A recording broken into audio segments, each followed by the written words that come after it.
Swear that keep on getting better. That's how I handle all the pressure. Tell me that I never do it ever. You just verbally pulling the lever. Swear that I can pull whoever. Just give me 5 minutes together. Mom told me her passion is treasure. I remember all this shit forever. After dark, smoke that tumbleweed. Hey, damn, you turned me all the way down, boy. Shout outs to AfroMan because he be acting wild, boy. This he ain't been on the news in a minute, but like 2 years ago, probably he was punching fans and shit and hitting with his guitar and shit. That shit was crazy. Didn't Justin get AfroMan on his show? Yeah, had him Skype on in. Are we recording? Yeah. All right, cool. Skyping in with AfroMan randomly is just fire. Yeah. And I don't even recall how he got the number. I think Justin's ex-wife had like randomly seen it on Twitter or something like that. Like I think he pulled what's your boy Mike Jones. Yeah, I think he pulled like a Mike Jones accidentally. Maybe he thought he was DMing someone and accidentally just tweeted it out. But yeah, Justin called it, and sure enough, it was him. He's like, I do a podcast with a couple of with an incel who lives in his mother's basement. And also a cross-dresser, redhead ginger, and I was wondering, I don't know, you want to like be on our podcast? He's like, I guess so. You gotta Can I smoke a joint on it? Oh yeah, of course. Can I smoke a joint on it? Yeah, he lit up on it, you know. But like, you can smoke a joint on that podcast, bruh. You Skype it in. Who's gonna stop you? You at your own house. Right. I don't even know what zip code you're calling right now. Bruh. That boy got some balls on him. I wouldn't know what to say if he actually answered. Oh shit, y'all. Round of applause. So Mike was out in Cali, and so he came back super woke with the organic here. Yes. Oh, that whipped strawberry. Rockstar Boom Energy. Brought to you by super fucking good. Today's show brought to you by Rockstars and Tropical Smoothie. Just another bag we trying to get. That should get you Tropical dick hard. Smoothie and Rockstar. John Jones, you don't need dick pills. Just drink get you more some Rockstar. Rockstar get you rock hard, baby. Yeah. Let's get it. Ooh, and actually, I think is John Jones fighting tonight? Oh, nah. Dominic Can't Reyes? be tonight, is it? I don't know. I know next month is the 7th. Yeah. With Izzy and Yoel. You see their little dance off? Nah. Oh yeah. Their face off yesterday was pretty funny. Continues to scoff at Dominic Reyes. When's that fight though? Let's see. Final face off, last words. Let's see real quick. UFC 247. By the way, this is just another day after a long night of binge drinking, y'all. I'm fucked up. Wait, when did you get today. back? All right, cool. When did you get back? I got back Thursday night. Okay. So you got back Thursday night, and the following night, you were like, you know what I really need to do? No. Get wrecked. This is fucking... It was Hop's birthday, and I really didn't want to go out last night, but I had to. He turned 30. You went to a bunny rabbit's birthday. Oh boy, Bunny Hop. Bunny Hop Hop. And what was it? What was that little nursery rhyme? Little bunny foo foo. Mm-hmm. Hopping through the forest. Yeah. You don't remember little bunny foo foo? only foo I know is my boy Gratata. You foo ass boys. You don't remember Gratata? I don't think so. But if you know somebody from Detroit named Foo Foo, I'm not fucking with them. That foo lame shit, I ain't with it. I sent some shots at your fitted. Swag, bitch. You know, Okay. that foo shit, I ain't with it. So fuck your little nursery rhyme, boy. I ain't with it, boy.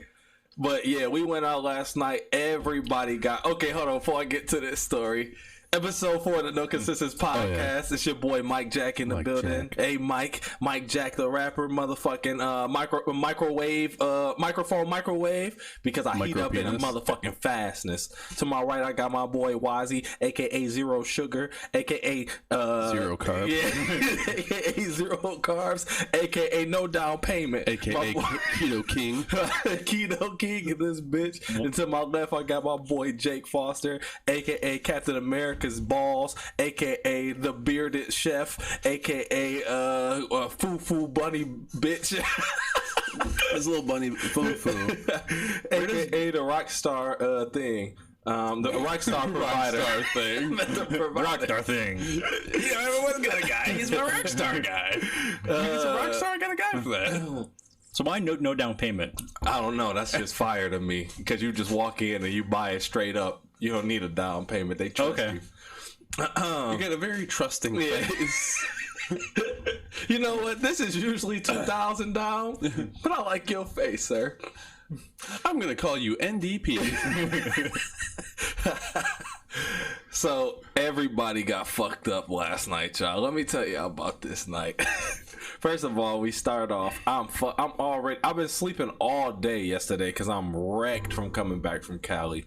Like the time changed, and then I didn't get back till late, and then I had to work. You didn't go into the office? No, I worked from home yesterday. You were like sleeping half the day too, with how your messages went. What you mean? Which messages?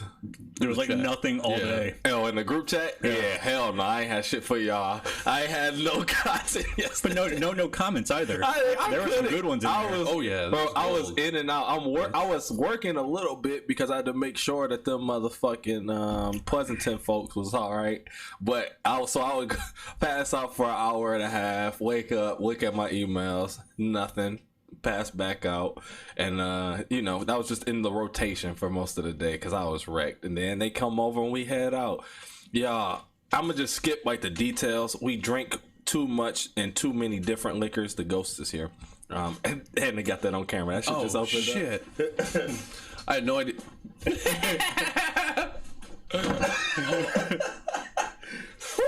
That was pretty impressive. But again, do you need to fix that? I mean, maybe. Anyways, no, we good. Okay, we good. Okay, it's gonna get hot in here. Yeah, it's gonna get hot in here. Need a little ventilation. So towards the end of the night, Shalonda and the two other women that we were with, Mario's wife Heather and Hop's wife Ryan. Well, actually, Ryan wasn't up there. Heather was though. They all just standing on some weird like table in the middle of the dance floor dancing. It was empty as fuck in there last night, and we was fucked up. She fell. She got off the table and fell though, so she just fell on her butt cheeks. And then when we was driving home, she was like, "Stop the car, I gotta throw up." Mm-hmm. I'm like, stopping, and she flings the door open, flies out the car. She does? Yeah, we was like going she runs or falls out? She falls out that bitch, bro. I was almost stopped though, so I was probably going like 1 mile an hour still, but that bitch was moving, and she like, and I try to grab her, but all I get is coat, and she just, and it's her face because she turns around while she's falling. It's like, how could you let this happen? And then she hit a fucking snowbank, and I was like, "Oh shit, baby!" I jumped out the whip and had to pick her up, and then she heaved, and then she got in the car. And literally, we're like 5 houses down, so the neighbors is like, "Look at these motherfuckers out here, 3 in the morning, fucking up." Never should gave them no money. Should have never gave us no money. Get everybody home. Everybody's wrecked. I'm fucked up. Shalonda's fucked up. Ryan's fucked up. Hop, it's his birthday, so he fucked up automatically. Mario drove home fucked up. You got to stop doing that, bro. If you listening, Mario, you got to stay at somebody's motherfucking house. You live too damn far away to be driving that far home drunk as hell, bro. I was gonna say, you just said that you were fucked up and you were driving. Yeah, but I'm only like 20 minutes away. He got like an hour and a half. Oh, damn. Shit. And them deer be out too. So where the fuck does he live? Like Toledo? Lansing. Oh, that's probably further than Toledo. I didn't calculate much. Whole Michigan living ass motherfucker. But he made it though. We always toe up in the end. So just another episode of Mike And I had the nerve to go play some basketball this morning. Oh man, It went well. it went something. It went something, y'all. Were you sweating it out? Sweat. I tried to, yeah, and then every time I would like stop, my body was like, "You fucking idiot! Here we go." But my body's like, "I want to get this poison out." Like, you really want to throw up, but my mind is like, "You ain't no bitch. Hold that shit in." So Your body's like, "You're not fooling me." I held it in. though. I'm still throwing free since 2018, so we good.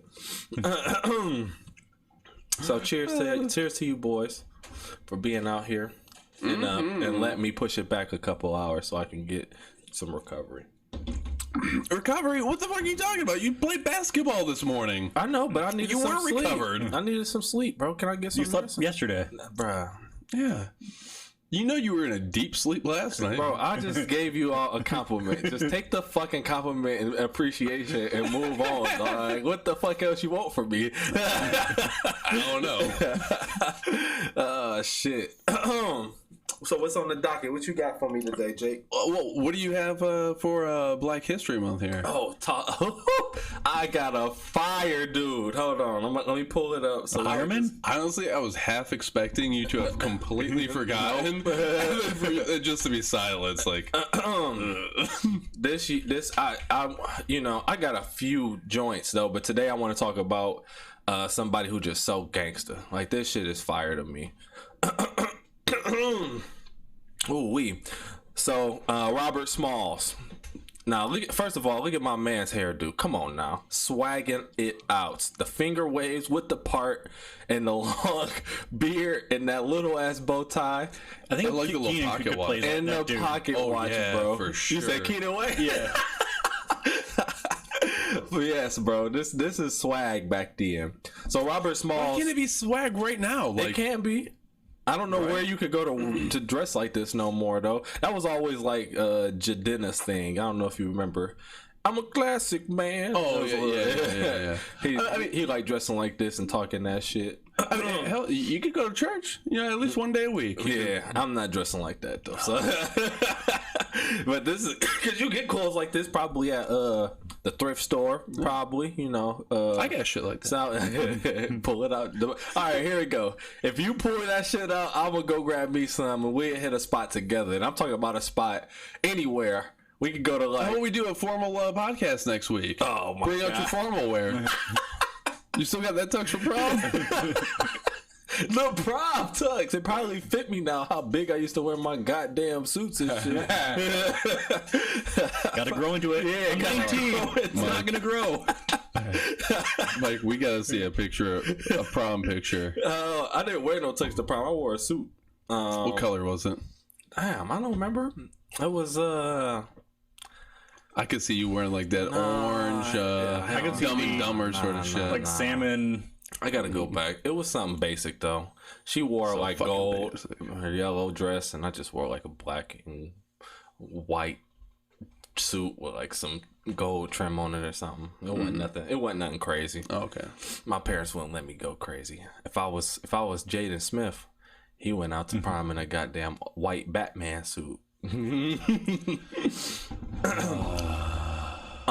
Anyways, this boy Robert Small so gangster, bro. So he was born into slavery in South Carolina, and this motherfucker freed himself. And I'm gonna read this here, but when I first read it, I'm like, you crazy. You freed yourself and your crew and they families during the Civil War. He was on a ship, led a mutiny on the ship, took that bitch over and sailed their ass to the north. We ain't coming back down south. Everybody going to the north. Damn. So like just Jason Bourne right out of there. Yes, bro. Through them, because all that water they was in was controlled by Confederates, so they was on his ass. Somehow they got to the north. I don't know what river or nothing they take to escape here. Of the harbor to the U.S. blockade that surrounded it. Yeah, I don't think it say which ones. Okay. So like, there's a blockade. So he just had to make it to the blockade. Look, hey, fuck them. We here, which is dangerous in itself too, right? Like if they don't see what you, they don't understand what you're doing, they might blow your ass up. Right. I mean, because like you could easily like Trojan horse or like, oh yeah, no, like we want freedom. Well, if you see a bunch of people just running at you and. Exactly, but running on the sea, yeah, like sea running. Oh, shit. You see a motherfucker sea running at you? Damn, that boy, Jesus Christ, ain't he? Out, cuz. So he got up to the Union shit, dropped everybody off, then turned that shit that he stole for the Confederates into a Union warship and helped win the Civil War by fighting the motherfuckers with their own ship. He's so gangster, bro. That shit crazy to me. And I'm pretty sure, let me see. Yep, became a politician. Won the election as a Republican, and if y'all still retarded and don't understand how the party system worked back then, then that's on you. Yeah, read the book. And I'm pretty sure he's one of the people that helped convince Abraham Lincoln to kind of start writing legislation for the Emancipation Proclamation. Yeah, Reconstruction era. Yeah, God damn, I'm got that. Get that dick out the throat, bro. Okay, I wish we just stuck with frog in the throat. I don't want to switch over to get that dick out. It's 2020. Man. It's all dicks everywhere. Yeah.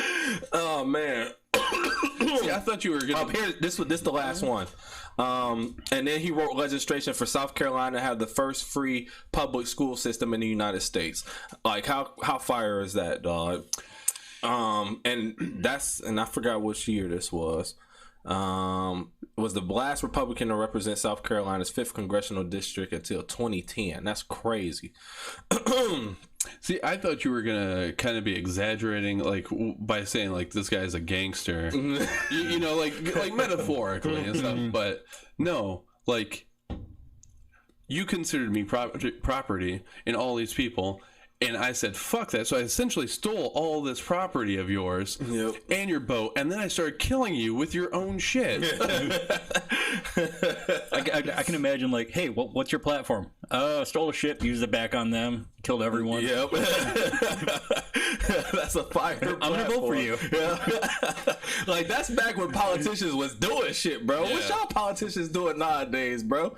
Y'all ain't even y'all should have to fist fight each other. We should. Oh, yeah. Y'all should have to get in the ring, bro, to win re-election or election, dog. Like, all right. If you can't, that should be part of it. Yeah, part of it. You know, like you also have like tests and shit like that, and we all get to see your scores, and you're doing the test on national TV, so you got all that pressure. It's fucking time. Yep. Yeah, just like some SATs or something like that. Yep. So you gotta go ahead and you gotta be smart in front of everyone. Yep. You gotta go ahead and be able to debate. Mm-hmm. You know, live. Just get your ass up there. Let's talk about something, and we gonna switch it up too. Fist fight. Yep, we gonna switch it up too. We gonna debate politics and shit, but then we also go debate random shit like what's the better album, Meteor Theory or Hybrid Theory or Meteor or Go? And you gotta debate random shit. Oh yeah. What do you believe? What do you think has been the biggest influence on avant-garde jazz? What's the best? Can I call a friend? Yeah. What's the best color in the world? Go. You got 10 minutes to convince me what the best color in the world is. If your mother came in the room and called you bitch maid, what would be your retort?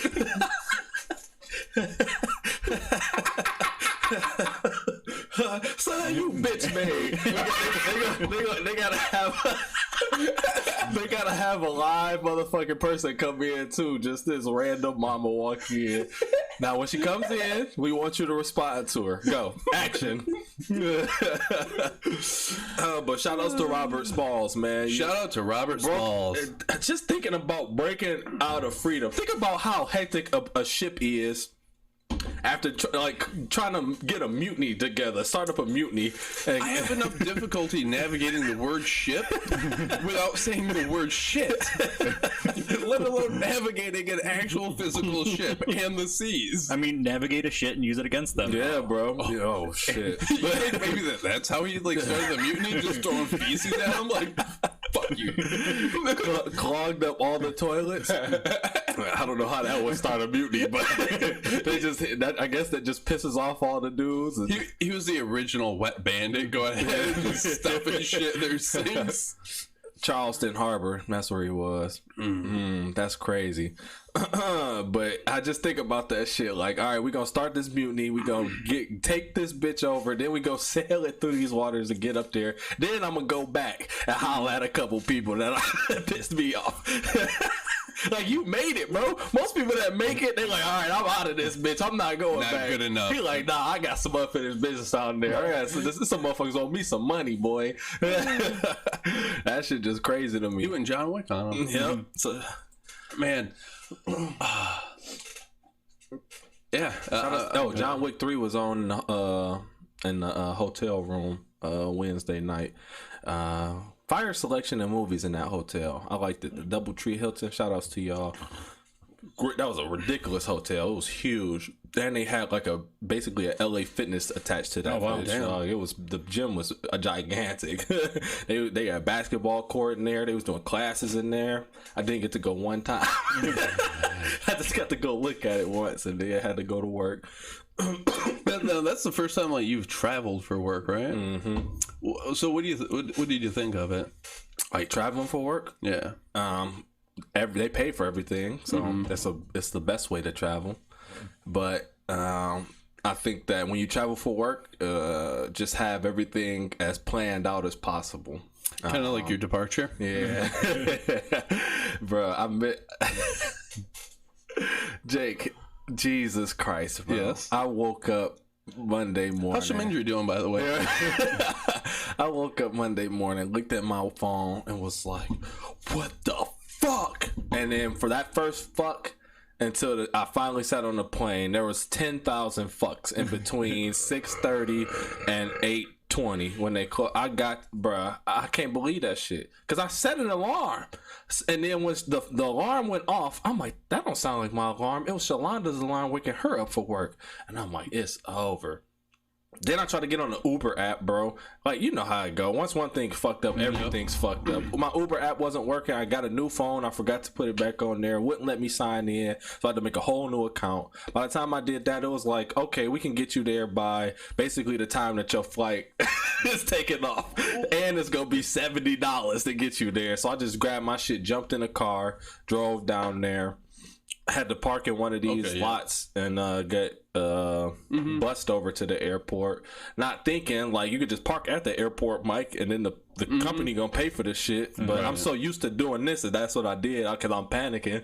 So now I got 10 minutes on the damn bus to get there. I walk through the security. They tell me you've been randomly selected. I'm like, what the fuck else is gonna happen, bro? So these motherfuckers gotta pat me down. First of all, she can't even find the person to come pat me down. So I'm sitting here.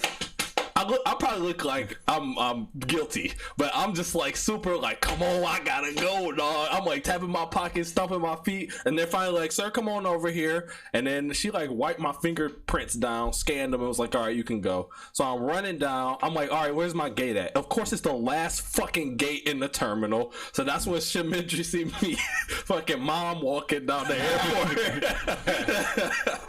fucking smuttering fuck under my breath 1,000 times. I finally get up and she was like, you on this flight? I'm like, yeah. She's like, all right, scan it and get on there. They about to close that door. And it's literally soon as I walked on, they closed the door behind me. It was a motherfucker sitting in my seat, of course, but the stewardess lady cussed him out. She was like, are you Michael Jackson? Does your seat say whatever it was? So why are you sitting there?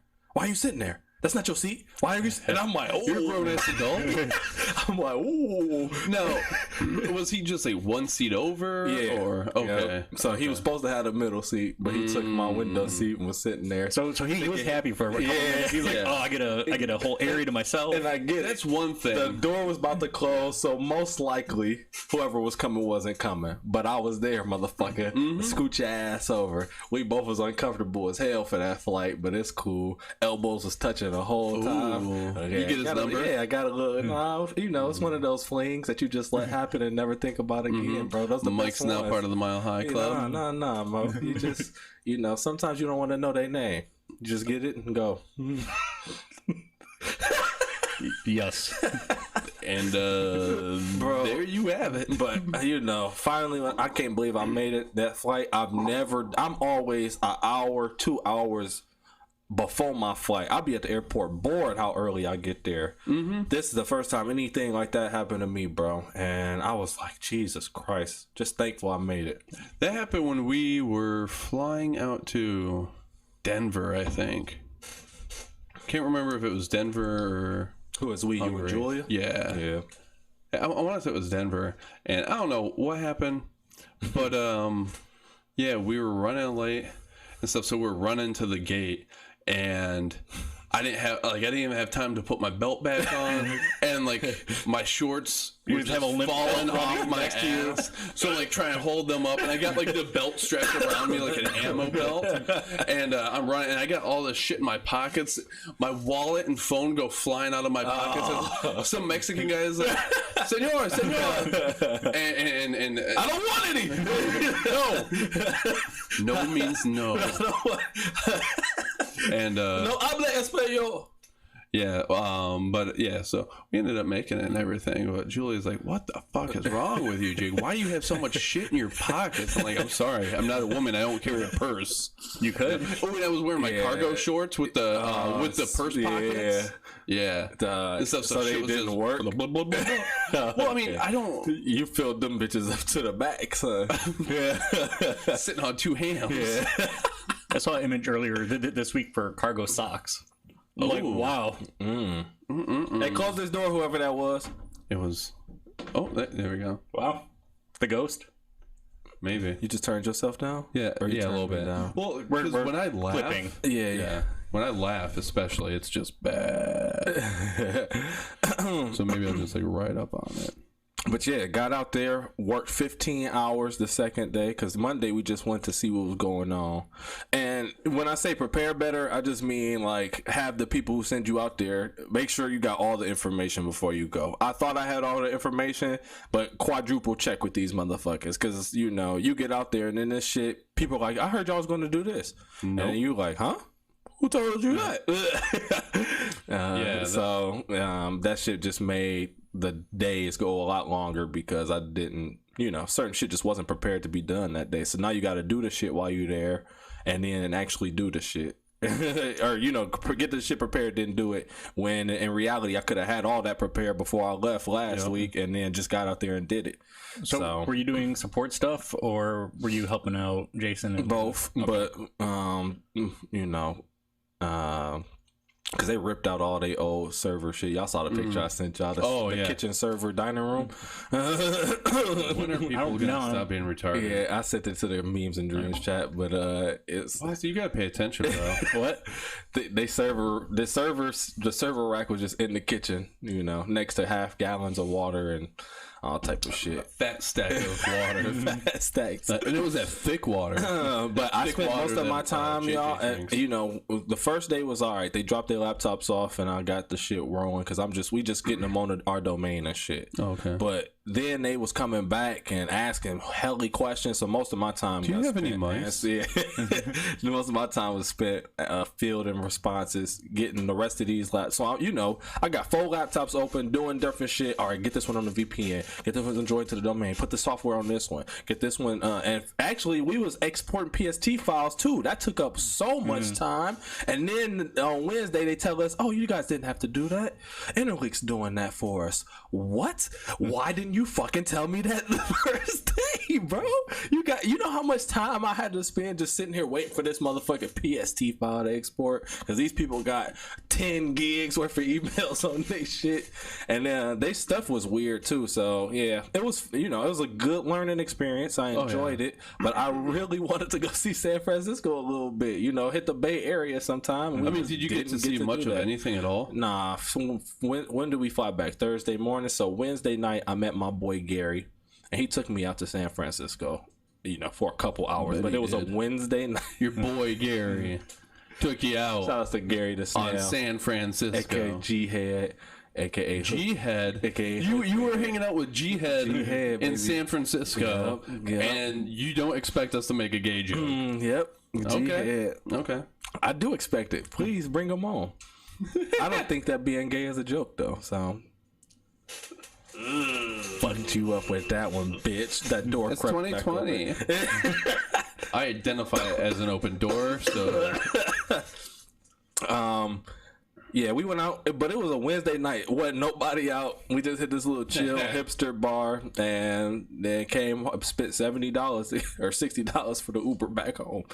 I passed out in that car though, so it was all good. But you can't do that, ladies. Stay wide awake in your Ubers, because you might wake up somewhere that you was. I don't remember living in the warehouse district. You said the warehouse district?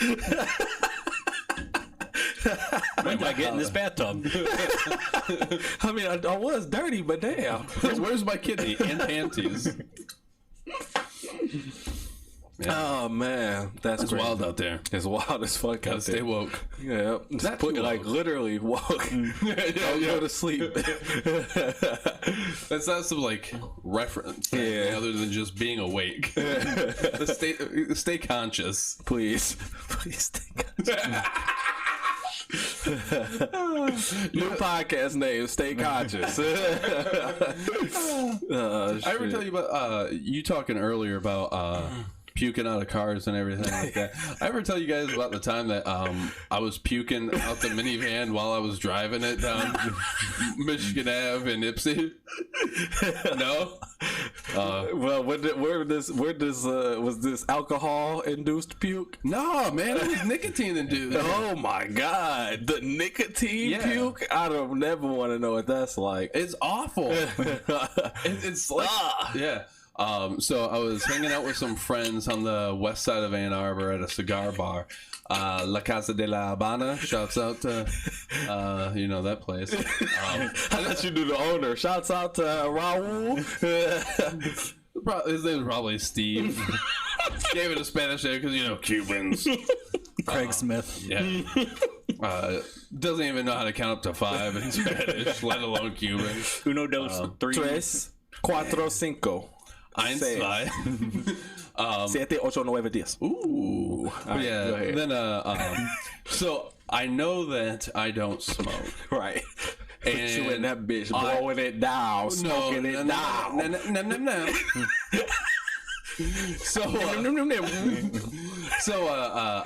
I'm pacing myself with it. I have like a glass of whiskey that I'm sipping on, and I'm working on one cigar over the period of like 2 hours, and I'm just taking it nice and slow, and I'm like, don't get fucked up, Jake. Because I mean I've been hit with that before, thinking that I could just smoke a cigar and not being able to. So it's awful. You get dizzy too. Yeah, I don't think weird. I ever smoked a whole cigar in one sitting. Yeah, Maybe I got through it when we was at Eddie's house, but we was at Eddie's house for like 7 hours. Nah, but it's probably like 8, 5, 3 or 4, yeah. 3. Was it? I don't know. 2 or 3. I feel like I didn't get home till the morning, so. Well, yeah. Continue. So, I'm all right, and I was with my ex at the time and everything, and she was like, like on your way home. You said it. But on the way home, like she had asked, like, well, on your way home, swing by Wendy's and grab me something to eat. And that was out a bit longer than I was initially planning. per the usual, and so I get up to go. I'm like, oh fuck, she's gonna be pissed. So I get up, and then all of a sudden it hit me. I was feeling fine, then I wasn't feeling fine. I'm sweating. I feel like I'm like not even on this bitch. No, man. I felt like I was being interrogated. Getting nicked out is Awful. It just nicked out. Yeah. Is that what they call it? You ain't never been nicked Nah, out. I've never been nicked out. Here y'all go with them N-words again. So Go ahead. it's a pure stimulant. So Yeah. So that shit usually just hit your ass, like, or is it a gradual? it'll just hit you. And Because when I got fucked up, I think it was off the whiskey. Obviously the cigars. You get that whiskey, it yeah. enhanced it, but I think it was mostly that alcohol. I drank too much. Yeah. I got home fucked up. the combo together amplifies everything. Yeah. So Oh yeah. Yeah, so I'm coming down 94 towards Ipsy. I was living in Ipsy, and I got the windows down, and man, I'm just my shirt's wet, sticking to me, and I get off at the Michigan Ave exit. Yeah. There's a Wendy's right there. I'm like, all right, I'm also on E. So let me go ahead. empty or Empty. Oh, Empty. okay. I was about to say, boy, you had a wild night. Yeah, after I left there, I decided, oh man, I'm not feeling so great. I need something to even me out. Where's that Molly? Ooh, tastes like strawberries. Hell yeah, Papa E like Scooby snacks. your skin would be on fire. Yeah. Oh yeah, that would be awful. So yeah, so I got to get gas. There's a gas station right across from the Wendy's. Mm-hmm. I pull up to the Wendy's and it's like 9:58, and stimulants also go ahead and play a little something with your digestive system. So I've got to take a shit. And so I go ahead and park at the Wendy's, go in. They close at 10. Bro, so it's 9:58. I'm good. So they're open. I go in, and I destroy the bathroom. Landslide. It was a mess. Todd was on his way out. He's like, "Damn it!" I painted that bad boy. So then, Is that a handprint? Yeah, and Kurt walks in and grabs on the knob while you trying to open the door while you taking a shit. but now I come on out. And it was one of the, it's a Tim Hortons / Wendy's. Mm-hmm. So they pulled the gate on down. Yeah. Fuck. I need to get Wendy's. I look at the drive-through line. That's a long ass line. I'm not feeling so great.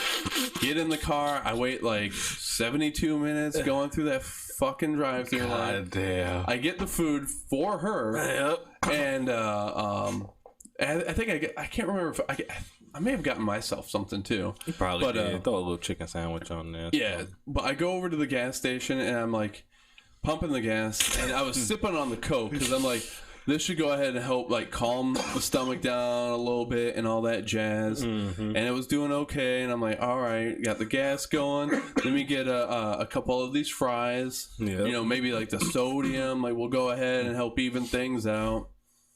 That wasn't the case. No. That was a trigger. I get in the car and I'm going down Michigan Ave. Your mind's like, what the fuck's he doing? Stop putting things in me. I'm in front of the plasma place. Like I'm driving past the plasma donation place, and I'm like, yep, this ain't gonna. Oh, and like so, there's the plasma place, and maybe like 0.2 of a mile down the road is the firehouse, police station, and the courthouse. And right about that time, Just so the fire there's no way that I could go ahead and hold it anymore. I roll down the window, and I'm driving through the city, just trying to keep my eyes on the road. So I'm not trying to go ahead and T-bone a fucking cop who pulls out and puke all down the side of the. I was about to say, your bed was fucked. I get home. I'm disgusted with myself. and she's asleep on the couch. So I just leave the bed and Wendy's in front of her, go in the bedroom, take off all my clothes. I'm wearing like some basketball shorts now and a beater. And I just get a bunch of cleaning supplies, go right up to the car, and I start fucking trying to clean it up. She's still not awake yet. Yeah. And she finally wakes up. She's like, "Where the fuck is Jake? There's this food in front of me." She comes on out and like is like, "What are you doing?" I'm like, "Cleaning the van." Doesn't question it, just goes back in. What do you mean? Doesn't question it, doesn't offer any help. Bro. Toxic relationship. Toxic femininity. Okay, have fun.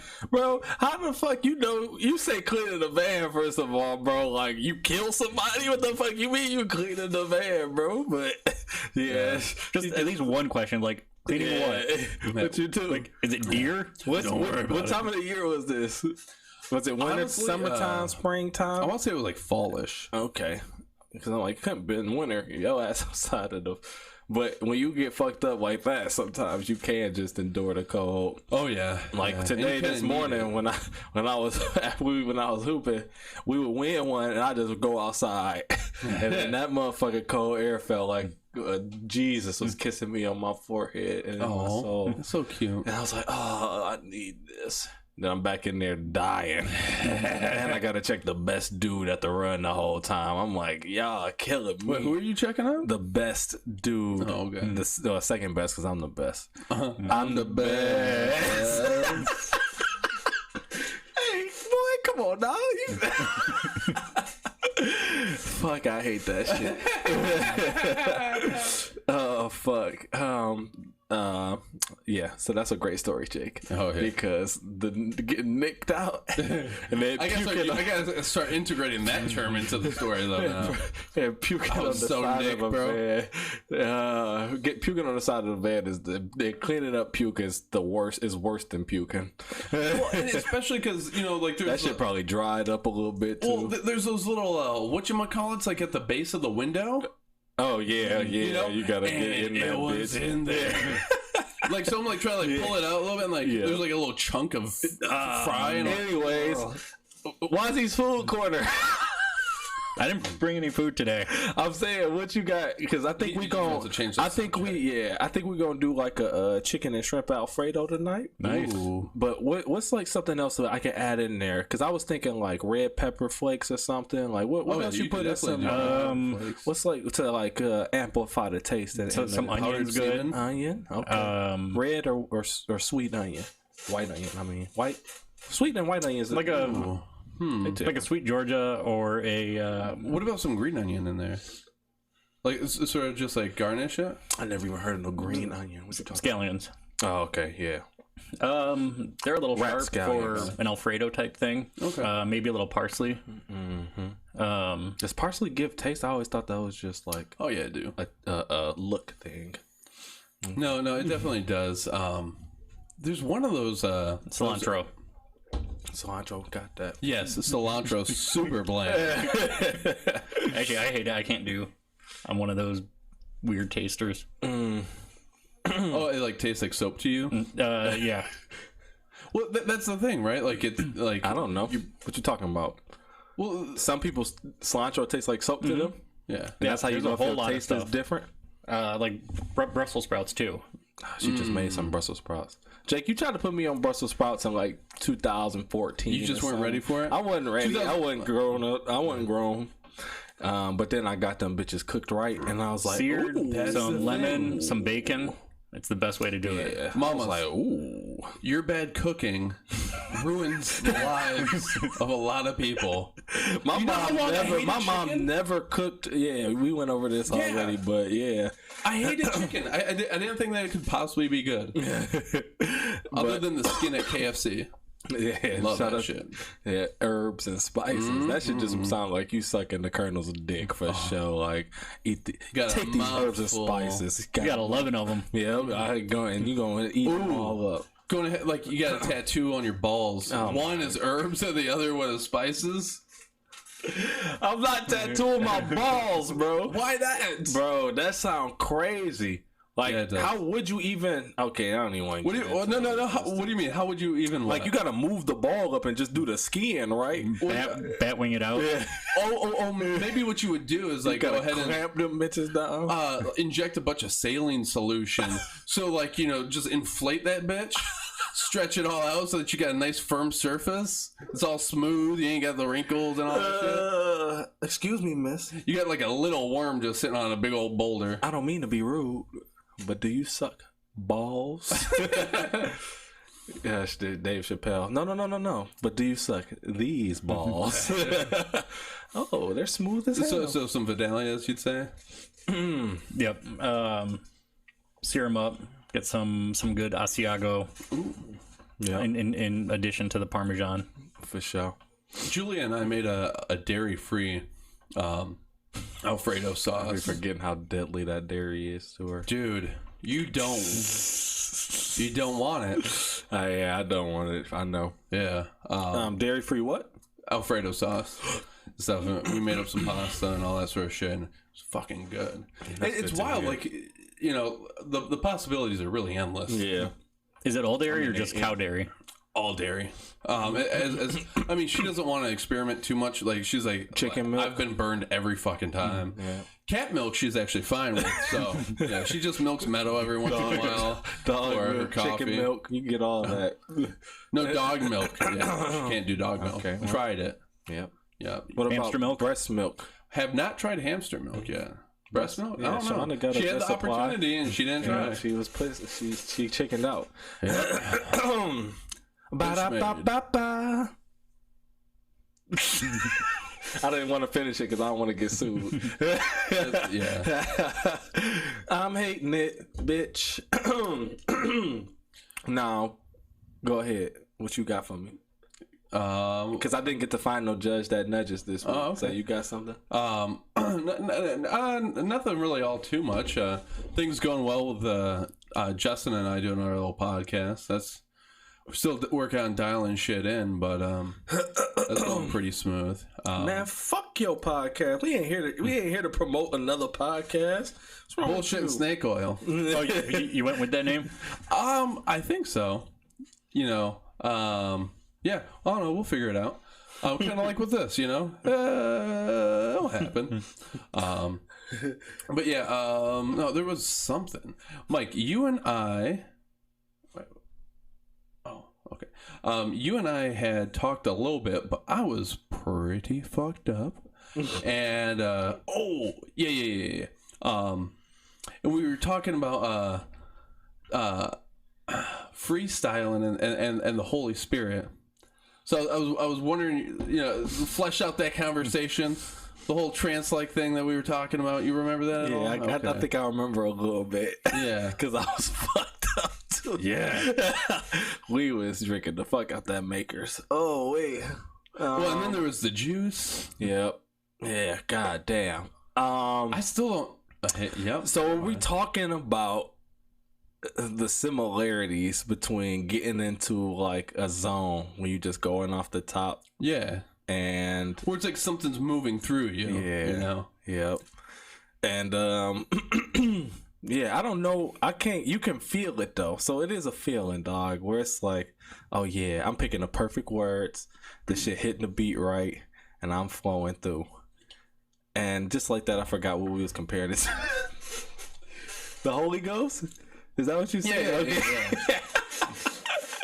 Like when we talk about like the Holy Spirit, like what are we talking about and everything, and especially when you look at like Pentecost and the descent of it and all that jazz and like what happened, and then like comparing that to these sort of states that we've all experienced. Like I've experienced that sort of shit with martial arts, with drumming and that sort of thing. Yeah, whenever you just get in the zone, it's just like it's just happening. Yeah, but I think the zone only comes after you reach a level of skill in something. I don't think you could just hit the zone as a beginner. No, I think you got to reach a certain point in doing whatever it is.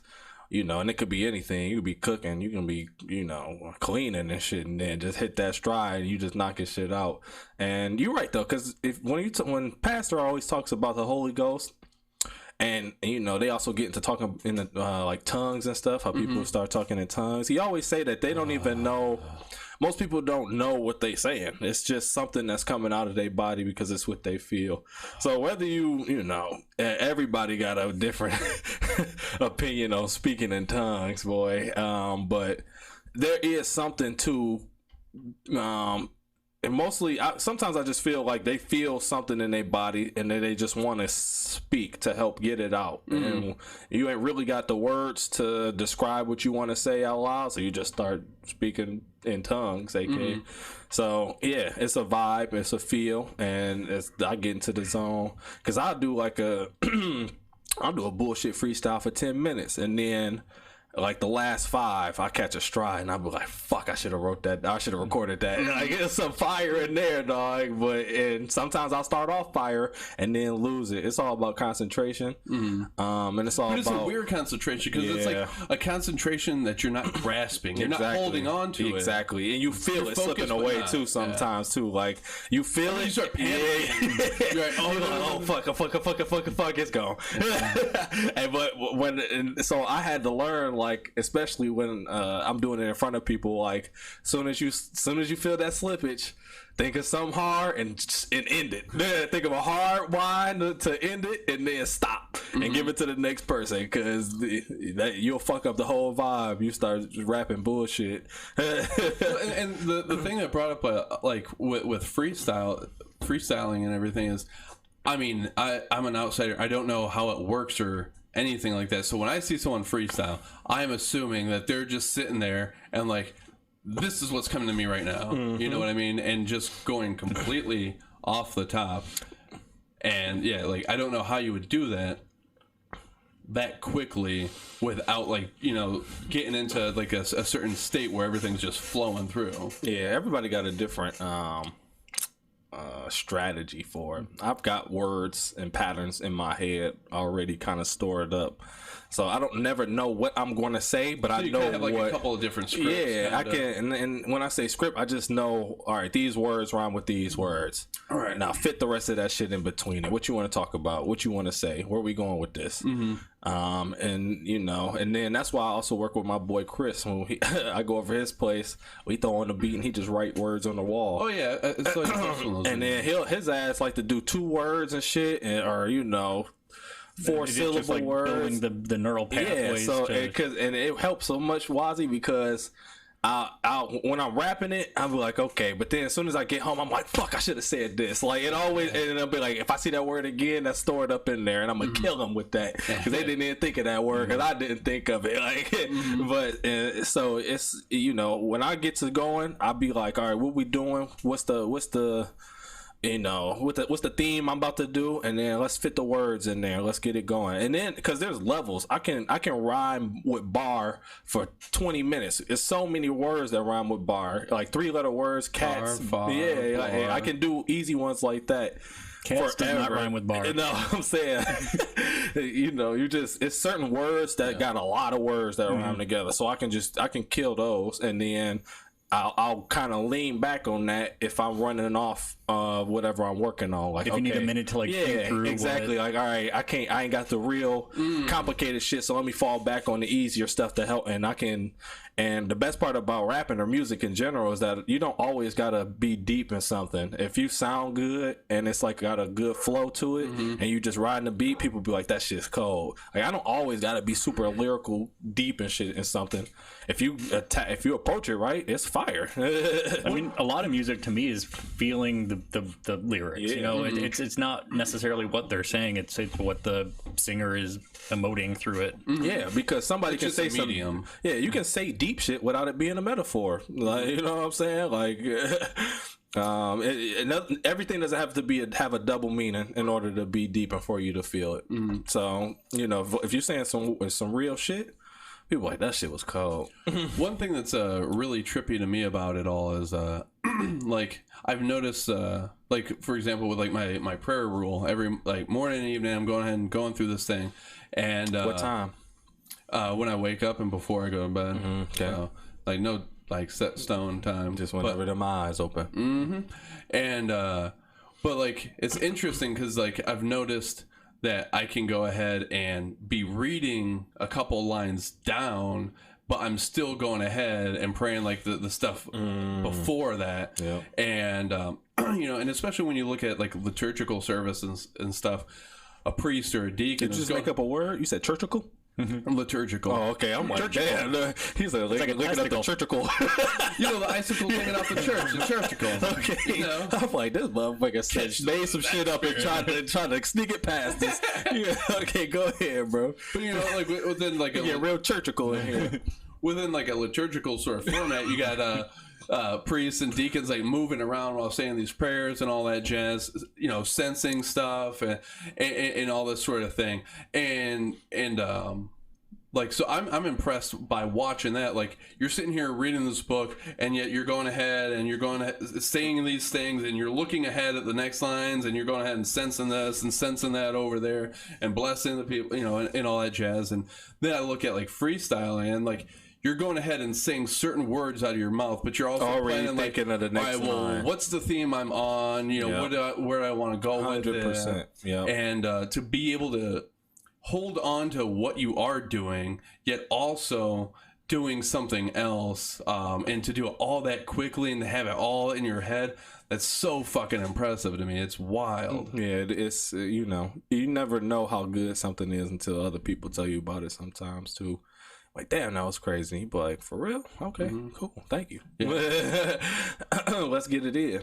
And shut up, Google. Get out of my conversation. Always fucking listening. Man, god damn. So, like, I've noticed when, like, singing along, I don't know the lyrics. Hell yeah. So, like, I can be thinking of, like, 3 other things at the same time, and I'm singing along every word, but I have no idea where it's coming from. It's just like, well, okay, cool. Hey, I've learned that I probably learned about 65% of the lyrics on a lot of songs, and then just kind of fill in the blanks. When someone calls you out, he was like, "Oh yeah, but he should have said that." Yeah, I don't know. I get to a point where I just know most of the words, and then I stop. Because I learn words for songs really quick. I always have. I've always known words to songs, but I quit after a I'm like, all right, you know about 70% of this one. The next one, and so like certain parts of songs will come on, and I'll be like, kill them. Like, I beat the game. I don't need 100%. I don't need 100% it. You know, depending on what game it is, but I feel that. Yeah. Yeah, I'm horrible with lyrics to songs. I don't even remember like the catchy chorus line. I'll get like 3 of the words down. Like, maybe you know that song, like and he said, do do do do do, and he said, baby shark, do do do do do. I honestly. So here's the funny thing about that. You know, Julia working in childcare knows that. I don't. I didn't know it either. But I always saw like the memes and like I saw the what would you call it, like the alliteration of or what that's not the word, but like them writing out those sounds. Yeah. But like I would have a different rhythm to it because I look at it and like, you know, do do do do do do do. Is that Sandstorm, baby? Do do do do do do do. And then she's like, "No, dumbass. That's not it at all." Julia, you gotta stop cussing at Jake like this. I don't approve. It's really rough, especially when she starts swearing at me in Hungarian and she knows I don't know what the fuck she's saying. And I know she's saying condescending as hell. Oh, this fucking mooly. Like, what if she's actually like just saying she's calling me a mooly? Like, do you know what that is? You just got really racist here. I've been watching a lot of gangster movies, mafia movies. Well, mooly is like kind of a derogatory term for Muslims. Oh, damn. Like, why? Well, you might want to go to the gas station and make a mess. Yeah. So we just go top racism or racism, huh? God damn, boy. Oh, shit. Oh, hold on, bros. Oh, I guess. No. Porno at gas station is what Mike typed in here, just so everyone fucking knows. And It's a Vice article. Big surprise there. I want to see if they got Gas station could get shut down. And Mike scrolled. Hold on, I want to see if they ain't got the video in here. You want to Gas see a station could get dude? shut down after a dude filmed porn in the snack aisle. and then there's a picture of somebody holding the penis. gas nozzle in a very phallic sort of erect manner. Sex in the snack aisle. Do you really think Fox 6 is going to have the video of this gas station porno? Where was this? Detroit? Nah. Okay. I don't think so. Milwaukee. In the snack aisle of Milwaukee. In the snack aisle? Snatch aisle? Video. Now, neighbors want that place shut down. Fox 6 investigator Brian Polson joins us now to show you the Why shut it down? What did the gas station do? started it all. Do they condone Right, it? Stephanie, it's at a Milwaukee alderman says he's never seen anything like this. Alderman. Not just the That's what explicit sex Chris act Rock during business was. hours, but what the And, owner and head one of his state. employees did as it was happening. Now, fair warning, some of the content of this story not appropriate for children. Oh. For decades, there's been a gas station at the corner of 35th and Townsend. It's close to me, man. I don't have to, and then they're cheap. Look at that gas price. If the alderman gets his way, it won't be there for long. Under my watch, I won't allow it. That motherfucker trying to get elected, boy. Not under my. Anybody who say not under my watch, I can't let him in my house. What? While the business was open. Oh. Bathroom. In this one? In this one. That's Frederick Allen, an aspiring rapper and amateur porn model. having You gotta- you sex can't- in the center aisle. You can't put all your chips in one spot, Jake. You gotta be a rapper. And across from the sunflower seeds, right? Allen is known among online fans. Got them fluids on the sunflower seeds. Are you fucking kidding me? That's My disrespectful. man said we was right next to the chips, across from the sunflower seeds, bro. Online That's fans crazy. Explicit acts in public places, from shopping malls to movie theaters. Okay, stop right there. I could show you more, but this stuff is way too graphic for local news. Frederick Allen has shot Oh, thank sex you, videos Brian in public Paulson. streets and public parks, including right here in Let me see what else we got out Gross, in I here. know. Fast Gross, food I parking know. Lots, hospital roofs, car hoods, roof. Is booming. I get paid every month like $10,000. $10,000 a month. $10,000 what? $10,000. Who said that in the back? The cameraman. The cameraman, I hate that. 10,000 what? Pounds of cocaine. 10,000 what? That was a wild 10,000 ice cubes. His exploits have gotten him in trouble before. In 2017, police identified a 15-year-old girl in one of his videos. Hold on one Okay, second. Oh, that shit's funny as hell. Alright. So what's my charge? What you mean what's your charge, boy? The charge dropped when a witness backed Did you out. kill the audio? It's a disgusting act. Maybe. Michael? Bro, why the fuck did you just call me Michael?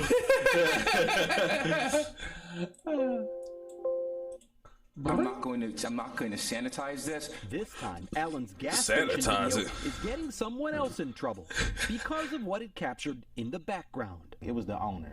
He was there. That's Cool Want Dylan, owner of 35th Hometown Gas Station, standing behind Cool the Want glass. Dylan. He was watching. He indulged. He would pick up the phone, Indulge? call the police department. And that's one of his employees recording the sex act with his cell phone. To allow staff Man, he trying to get them tape it. likes on Instagram. That to me is just as bad as not calling the police. If he didn't call the police, I myself apologize and forgive him, give him one chance, and please, it will never happen again. City officials What the hell might you never just have say? known about the video, but for one thing, Allen uploaded it to a website called Pornhub. Oh, I heard of Pornhub. With I bet you have, but I heard of Pornhub. Never used it. Constituent. Okay. they called that bitch 35th and Townsend. District Alderman Khalif Rainey to call for the gas station's license to be revoked. We can't allow these things to go on in our community. First time it happened in my life, you know.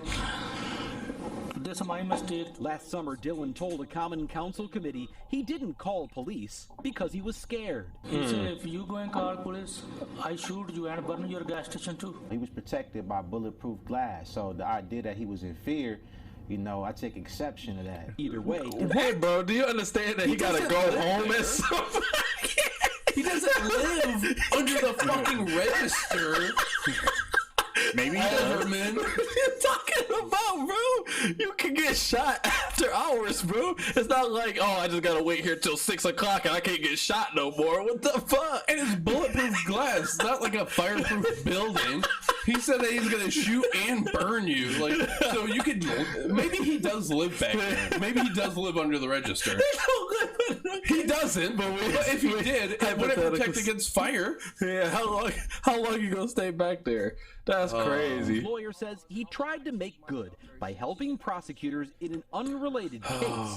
In August of 2018, Frederick Allen assaulted a teenage boy after a traffic accident, and by coincidence, just happened to chase him into one of Dylan's other stores where the owner recognized him. Wow. In that case, you were the state's star witness, right?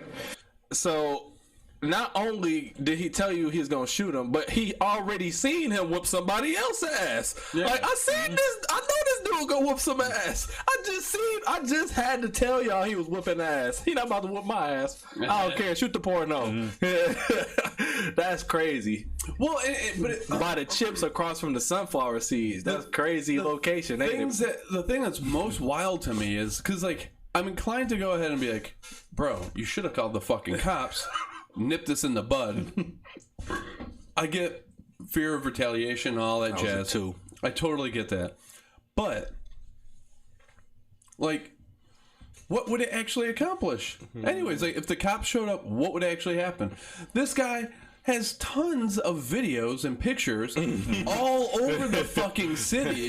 Like, there's direct evidence. Yep. What else do you fucking need? You don't need this gas station attendant to do anything. Yep. There's video of it right there. Yep. I don't gotta. It's self-incriminating. I mean, cops don't even have to come down. Just wait for everything to finish and be like, all right, pick him up at his house later. Yeah. Right. All you gotta do is send an email to the police department with a link to Pornhub. Yep.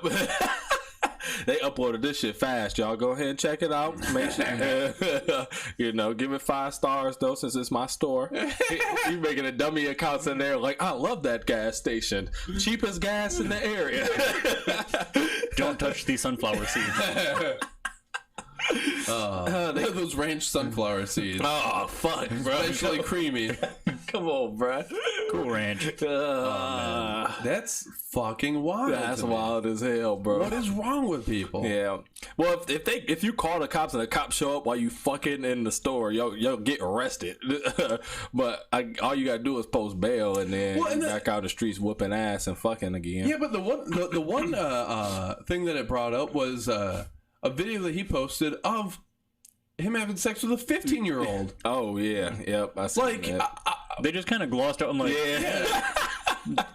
maybe touch How that. is this guy just not in prison? Yeah, how'd you beat that charge? Oh, it said that the star witness didn't come to the just trial. Slept in or some shit. So so how much more do you got to see that this dude is about that life? Witnesses not showing up because they disappeared. Dudes getting beat down in the food mart. Like, what else you need? I walk in, I say, you call the cops, I'm gonna shoot you, and then be like, all right, set the lights up, let's get it. That's crazy. Trying to be a rapper and a porn star. And the thing that I think is, imagine doing an own soundtrack for your own porno. Ooh. It's like double dipping though, isn't it? Yeah, get you fat royalty checks. Like, obviously it was blurred out, but it looked like the motherfucker was like butt ass naked.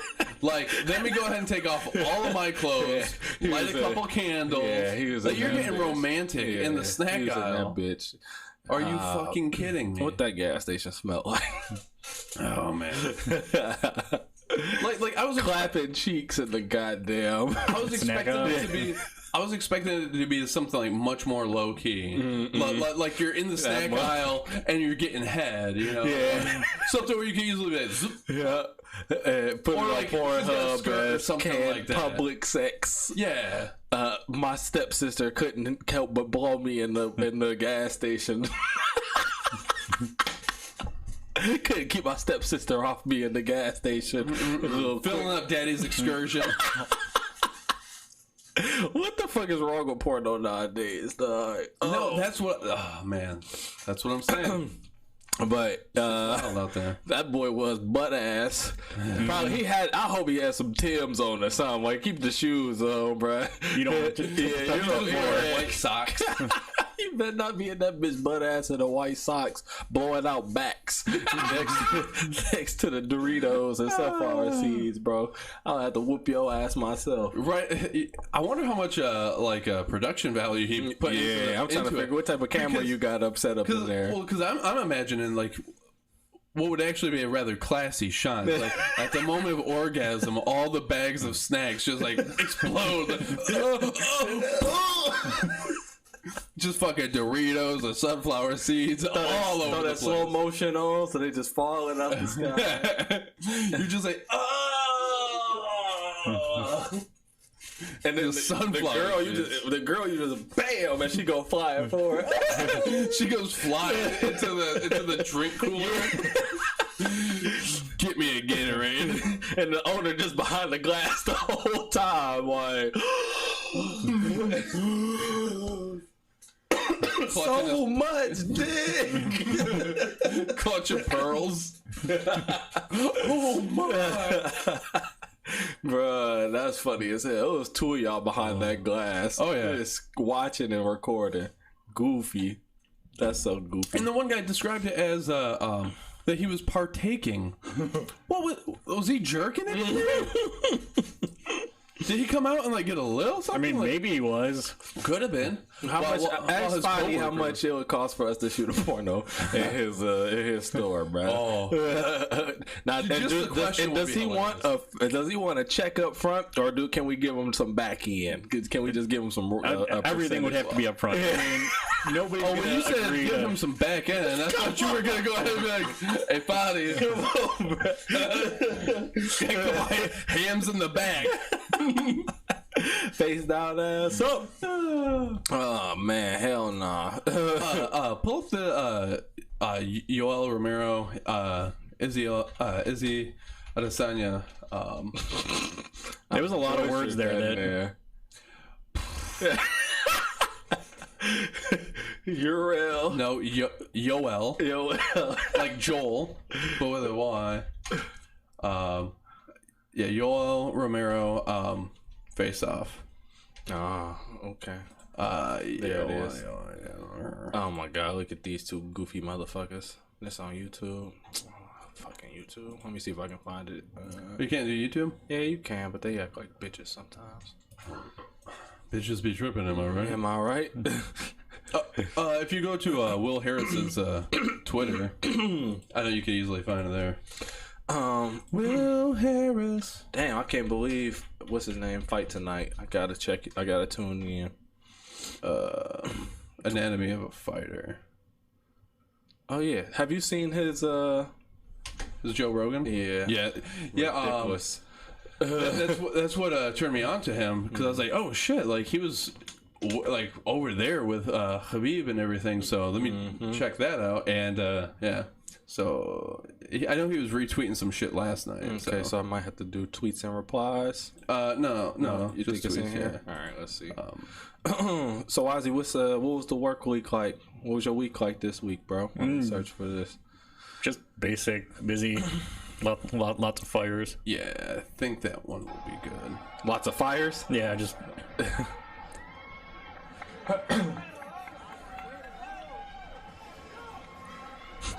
So fucking tiny.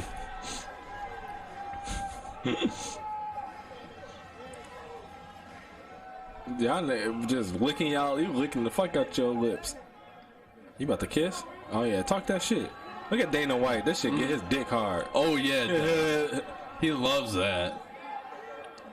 That hoodie ugly as fuck too. Where the string at in that hoodie? This the dude who be doing all the anime shit though. Yeah, right style here. bender. What shirt he got on? That's a big ass ring too. Oh yeah. Okay, show me something. Oh, what the fuck? This motherfucker. Oh. What? Is he's like, hold my belt, hold my belt.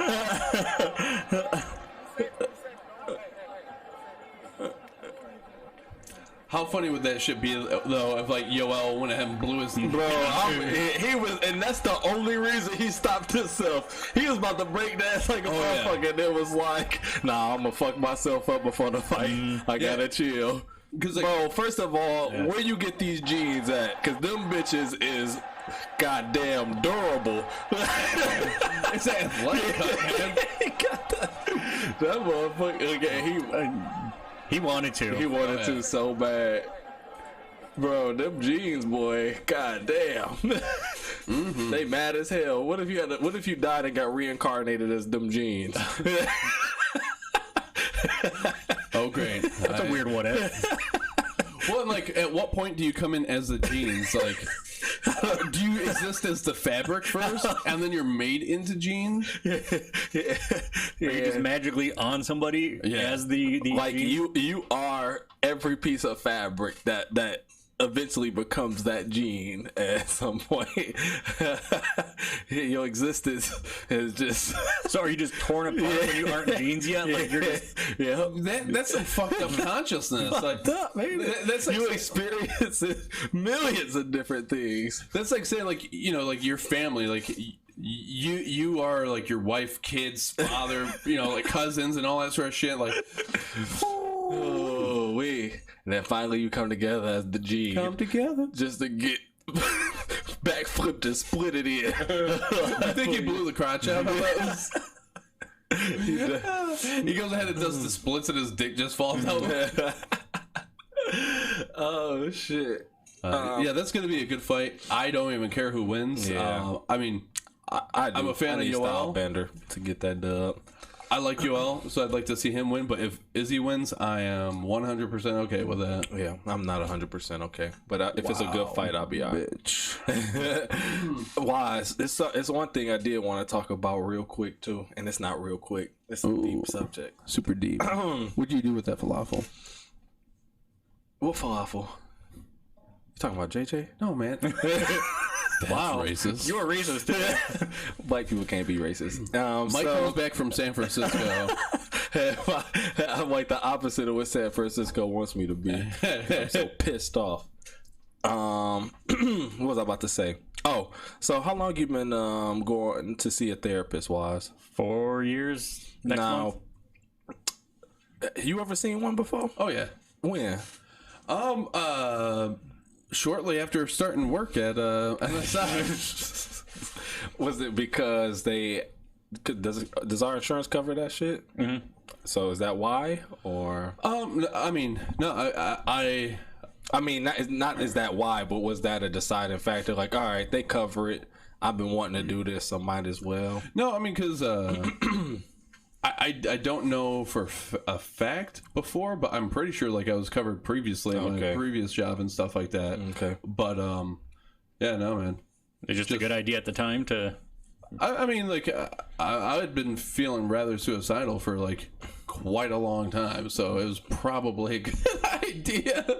I was just putting it off and shit like that. So what the fuck was this, Jake? That's how you know that this shit is needed. And anybody can hide this. Like, you'll never know how somebody feels unless you ask them. Well, that's why I try to like talk rather openly about it. Like, yeah, no, like probably at least every other day, I would have a thought of, man, that tree looks mighty fine to just run on into. Oh, okay. I'm like, you about to. I didn't know where you was going with trees. Like, yeah.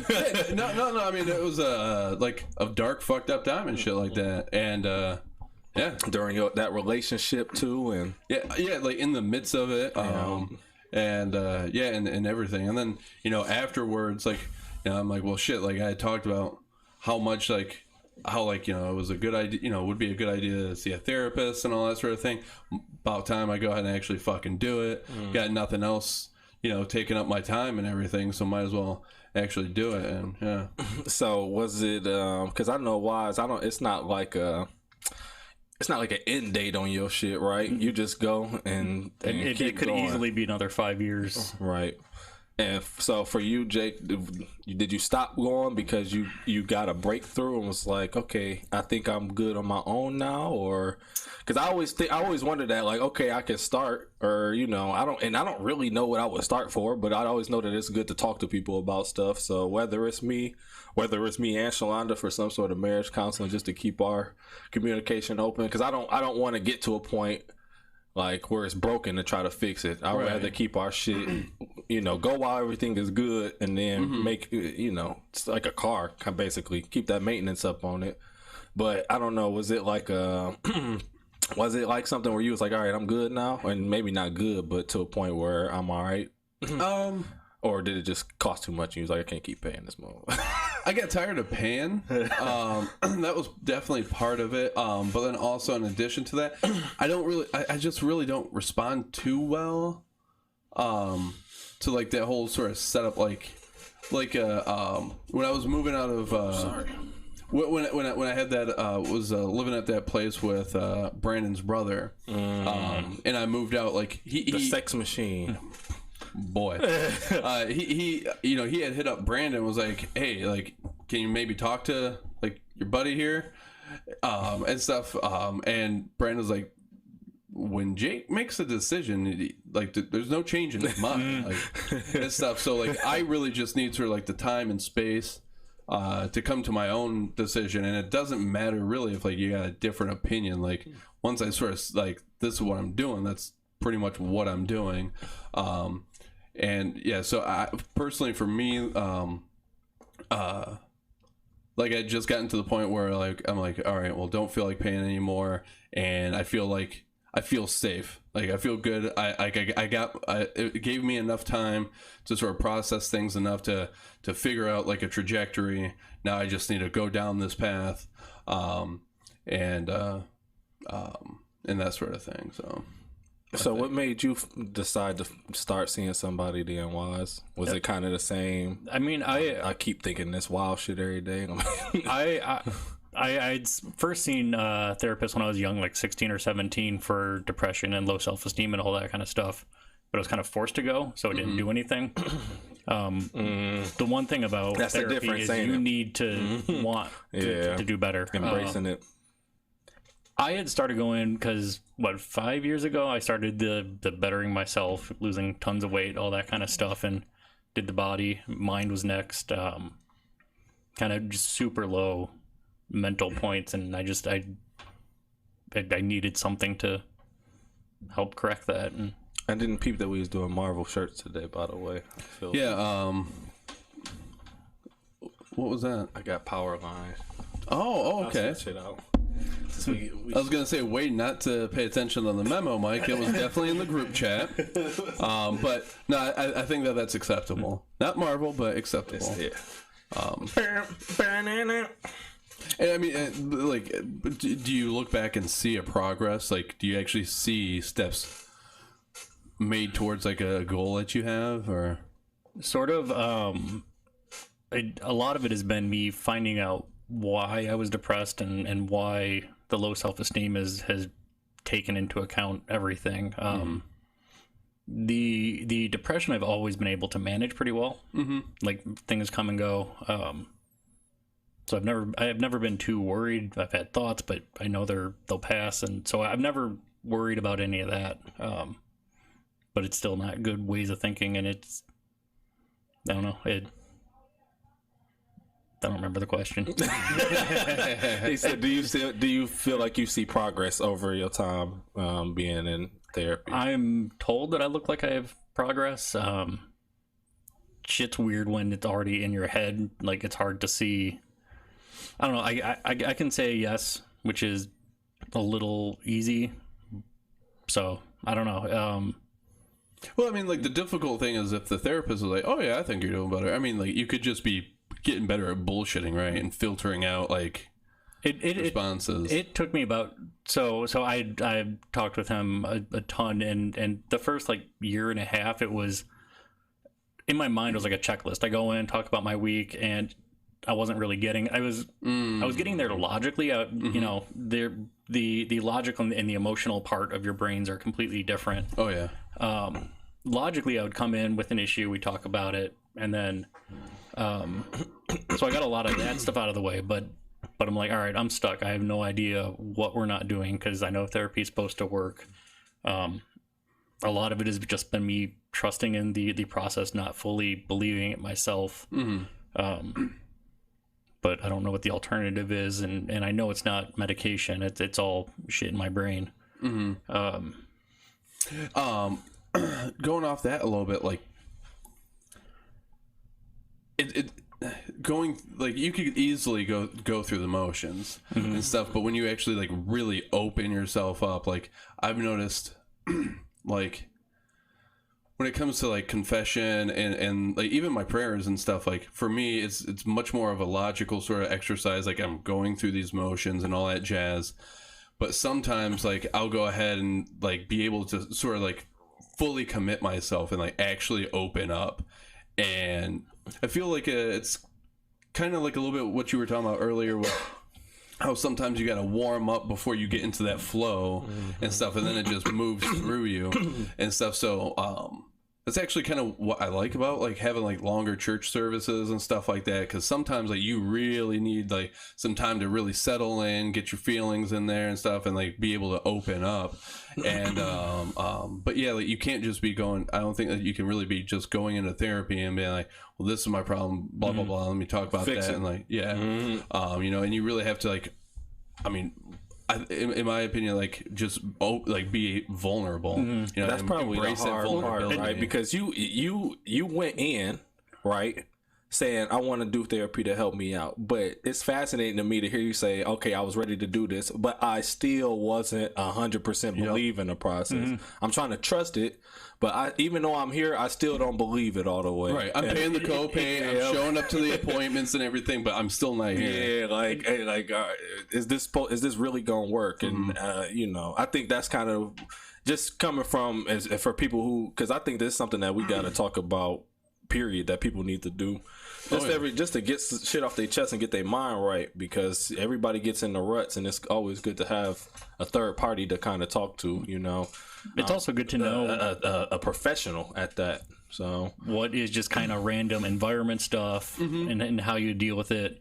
Like you guys know when I go dark, it's just like, all right, he's gone for a little while until he comes back. Yep. And it's just kind of, so give him the space, check in every once in a while, and then drag his ass back if it get too long. Yeah. Well, and actually, I'm kind of reminded, like there's this sermon given by St. John Chrysostom where he was talking about how he was complaining to his congregation about how you guys, if you see something with your eyes, if you see a problem with your eyes, you go to the doctor. But if there's a problem with your spirit, like you don't come to church and stuff. And it messed me up, because like I really started like looking at, well, in the church, when we talk about like the spirit and all that sort of thing, what exactly are we talking about? What is the soul, right? And stuff. And a lot of that, you know, we would modern day call like mental health and stuff. So like, you know, you're talking about depression and all that jazz.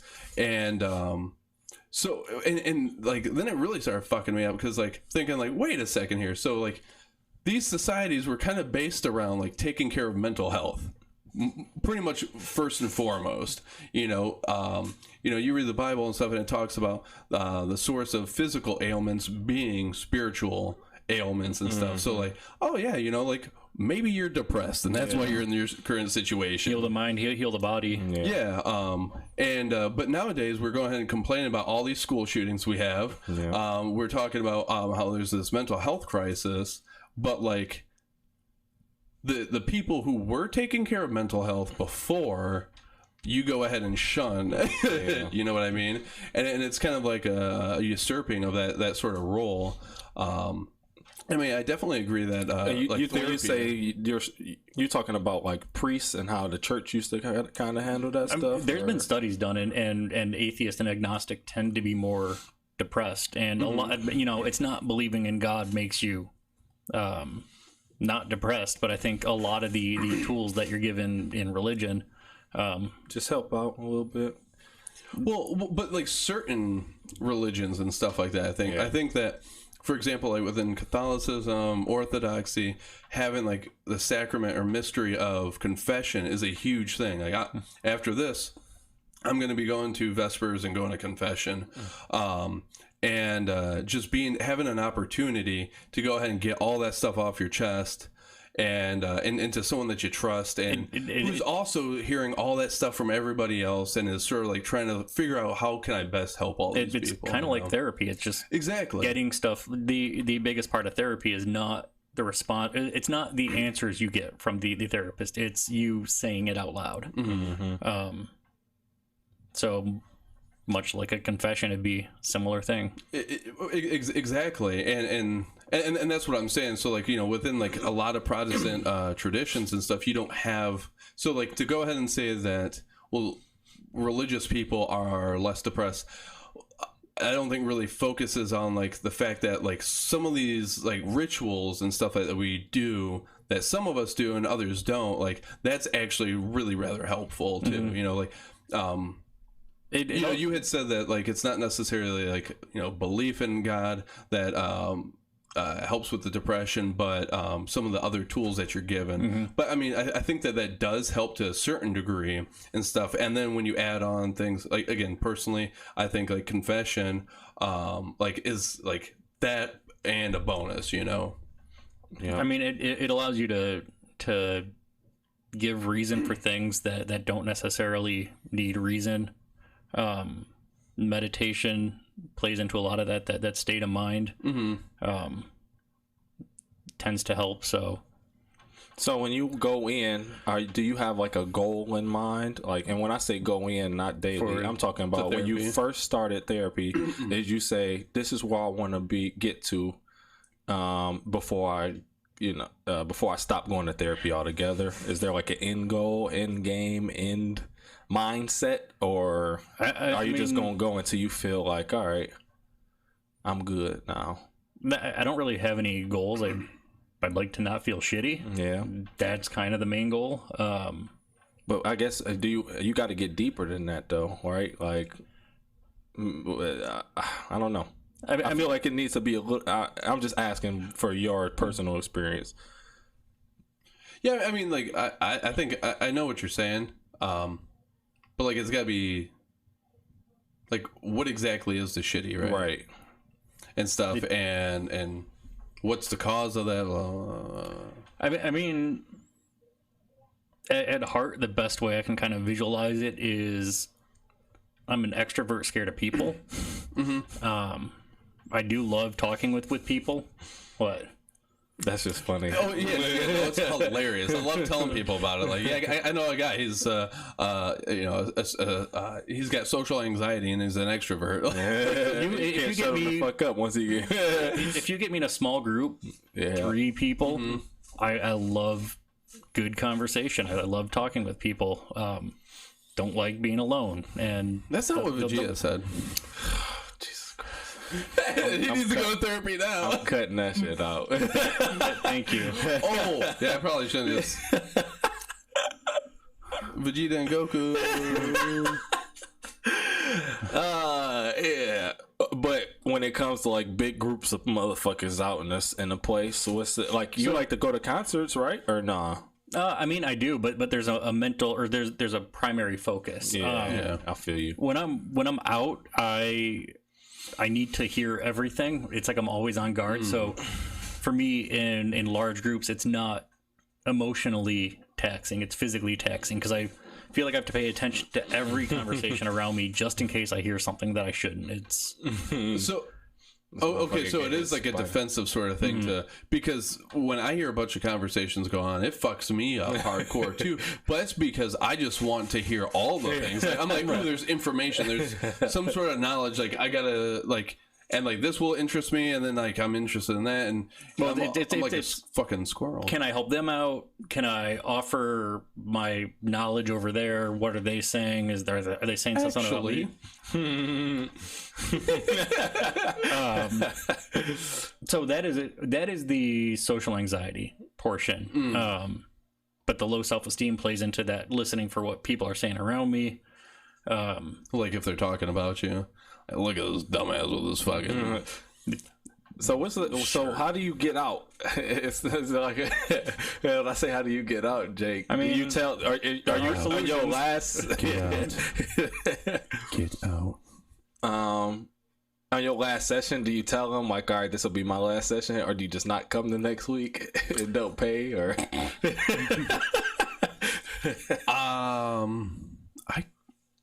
I can't remember shit, but I mean, I think I just was like, just yeeted my own self out the door. I think I'd mentioned something about like, it's kind of expensive, blah blah blah, and that sort of thing. And yeah, I mean, even when it's covered, it's not cheap. Yeah. I know for me, I'd probably back it down like once every 2 weeks and then once a month just for check-ins, make sure I'm doing okay. But that makes sense. Get your oil checked. That makes sense. Just drop the regularity of it. So what is the setup like? Are you when you go in there, are they like, let's start from the beginning? Tell me about your first thoughts and dreams. I mean, or not really. So I don't know. I've kind of run it myself. It's so you have to mesh well with the therapist. It's not like you just go to a therapist and you're like, all right, cool, you're gonna solve my issues. You have to mesh well with them. They have to be into what you're trying to fix. But for me, so is this the same? Have you worked with the same dude the whole time? Okay. Yes. So the first one I went to, she tried to give me medication right away, and I tried it. I'm like, nope, I don't feel right. Dick don't work. I'm straight. I mean, I only took it one night, and anything that fuck with my dick, I'm straight. I need all that function. It wasn't that. I passed out and almost lost an eye. So So that scratch I had here for a couple weeks. I thought you ain't do that in New Orleans? No, that one I did. So when I broke my face, I did. But there was. You had a scratch under your eye. No, this was like when we first started 4 years ago. Yeah. So it was a while ago. So I'm like, no, and I know from previous experience that I shouldn't take medication, or I shouldn't be prescribed medications. Yeah. You have a problem reading the label properly and taking the appropriate dosage. Jeez, it's not a problem. But yeah. Oh no. Go ahead. I forgot where it was. Medication. She tried to give you medication. Oh yeah, yeah, and the hoe trying to get filled up. The dude I have now, I basically just go in, and it's literally just whatever's on my mind. Yeah, as I said earlier, originally it was like, hey, I did this, and this week. I went and saw somebody, went to a meetup or something like that.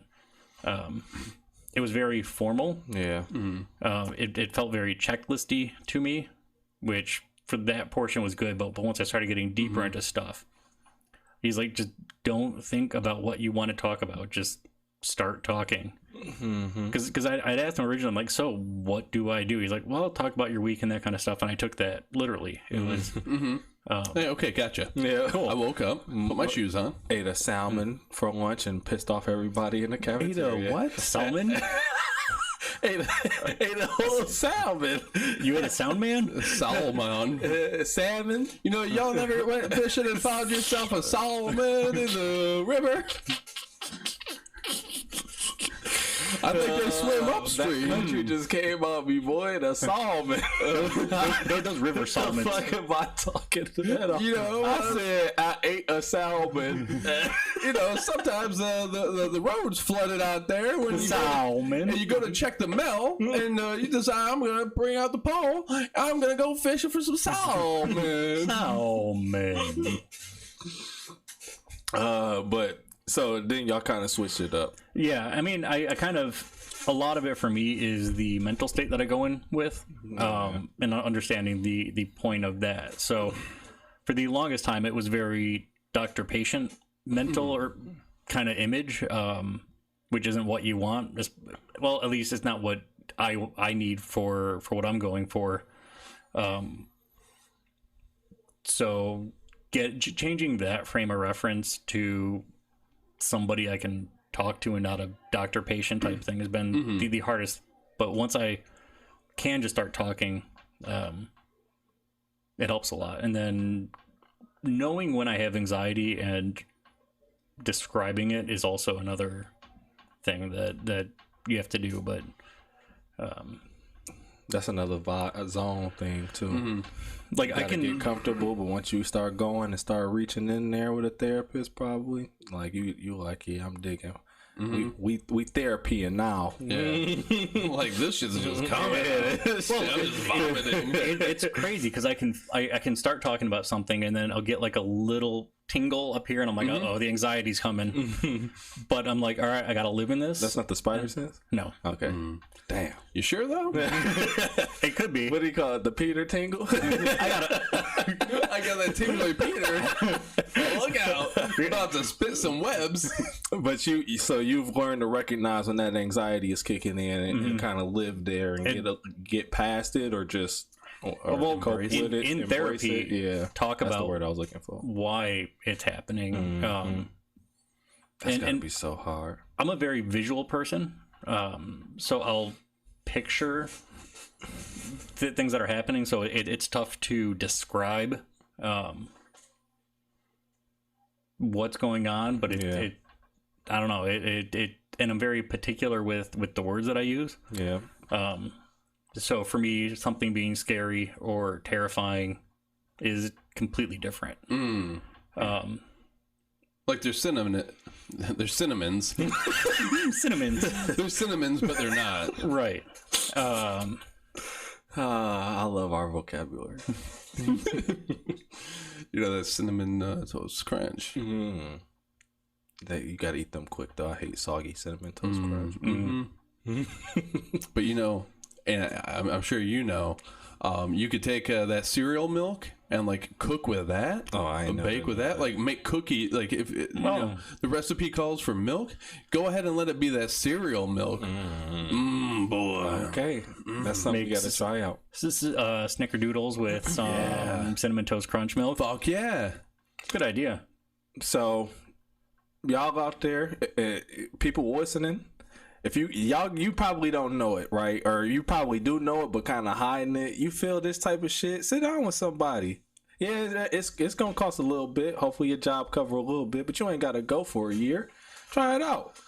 A week or two, and like you said, I think sometimes it's your therapist too. You might want to try a different place. Ask somebody, you know, who got a therapist, who they would recommend, you know, what's going on, and just sit down and talk to somebody, man. One of the professionals is good. Friends is all right, but professionals is good, man. One thing that I've kind of had to frame it as in my mind is a lot of people are I don't know what the word is.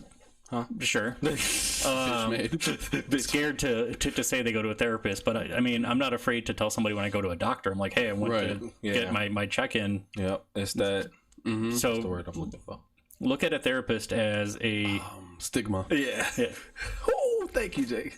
There it is. I mean, I would embarrassed. Yeah, that was the word. Don't be embarrassed about it. I mean. Yeah, I'm just saying they there's a stigma with going to like you're crazy, and I think we're getting better at this. It's 2020. We keep saying that shit. It's 2020, motherfucker.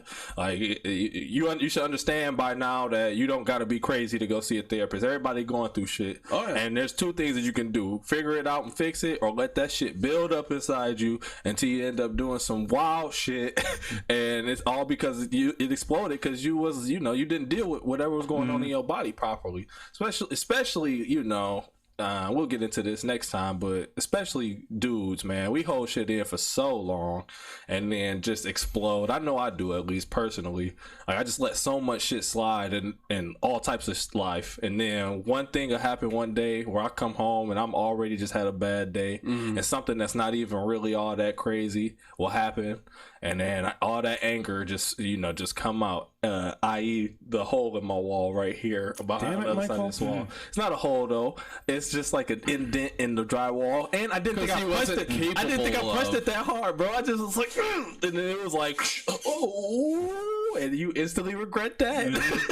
Especially if you own. Yeah, there's a knuckle there. And I mean that's why I try to just be as open about what I've been through and shit like that as possible, because like why the fuck should I feel like being a human is fucking weird. Yeah, it's weird as fuck. Like when you really think about the fucking universe, and think about everything that had to happen to go ahead and make this moment happen. It's all fucking weird. Yeah. Like so, yeah. Like depression, like that seems par for the course. Yeah, right. You know, let's go ahead and talk about it. Like, figure this shit out. Also, have you read a history book? People been dealing with depression for thousands of years. Like, you're don't not just tell somebody to be happy. Also, therapists, switch it up, bro. Let us come in.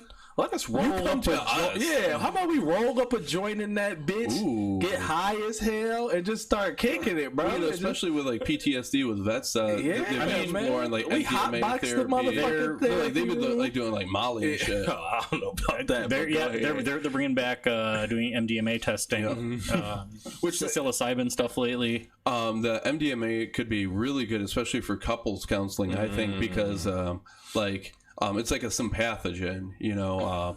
You open up and you're much more like empathetic to others, and you feel much more closer and connected. So to go ahead and be in that sort of subtle state while engaging, like, well, what's going on with this relationship here? And I think it could do people a lot of real good. It'll build just end the session with a fuck fest, right? Just fucking this at the end of the session. Mike, you fucked me up because I thought you were referring to this podcast session. Like, yeah, so you guys ready to end this podcast? Let's end it with a fuck fest right now.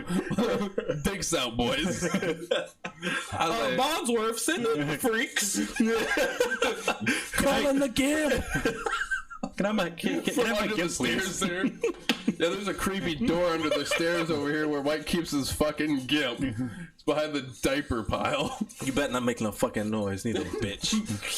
Noisy gimps are the worst, though. 1 star. Bruh, get a therapist. Don't get nicked up. Set alarms for your airport. For the airport? Yeah, for when you go into the airport, set your alarm right. Hey, DTW, can you set an alarm for 8:30? Yeah, bro. I'm trying to help you out, DTW. Yeah, what the fuck you talking about? And this is No Consensus, because I know you got to get out of here, Jake.